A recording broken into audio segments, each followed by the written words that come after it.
Book title यज्ञोपवीत द्वारा धर्म, अर्थ, काम, मोक्ष की प्राप्ति.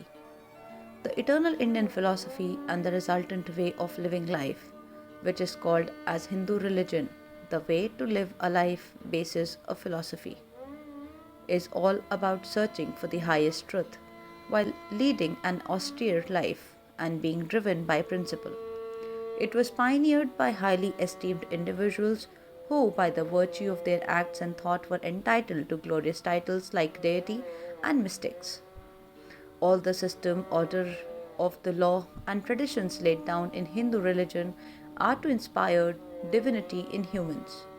Amongst the tools to practice in it, the importance of Yajñopaveet, that is, the sacred thread, is believed to be remarkably high. Yajñopaveet, conceptualized by the spiritual scientists and the philosophers of the yore, is a string of threads that acts as a medium reminding us about the beautiful philosophy it captures. Knowing about this philosophy gives peace to an anxious mind and, if practiced well, will make one experience paradise on earth, which is nothing but a constant state of bliss and joy. Glad to present a book that brings to light the philosophy of attainment of virtue, purpose, desires, and salvation from Yajñopaveet.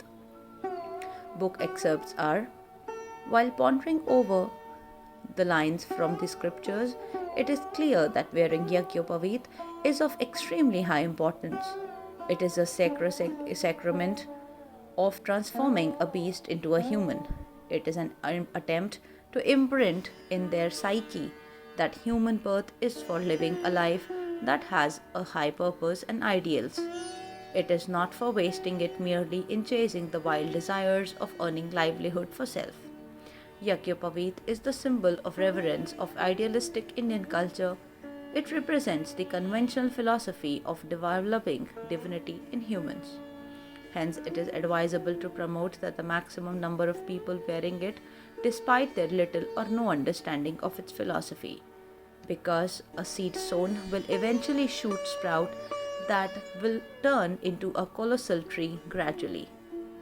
There are many misconceptions about one's inability to wear the Yajñopaveet, as following the guidelines associated with it seems difficult to them. Yajñopaveet's only intent is humans' overall evolution. The inability to follow a procedure is only due to a lack of discipline, and Yajñopaveet brings in that missing discipline of life. Chapters covered in the book are: the scientific point of view of Yajñopaveet, the reprimand of not wearing a Yajñopaveet, a need for a path guide, a pair of Upvit and Gayatri, why delay in carrying a Upvit.